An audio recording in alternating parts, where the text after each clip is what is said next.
Here's what they look like fully charged. They turn green. Here's what they are when they are charging.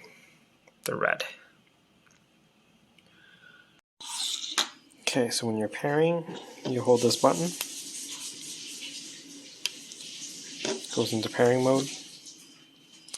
And then on the controller, you press the one that you want it to go with.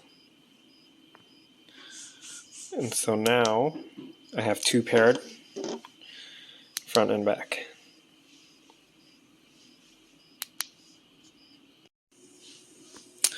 These are the mounts. I'm going to use these guys. This one allows you to mount two together off a seat post. And then the controller just connects via the elastic.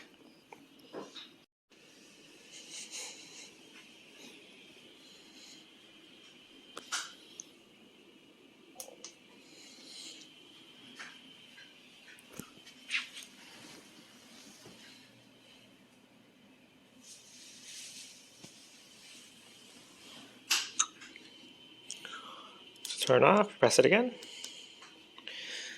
Other side.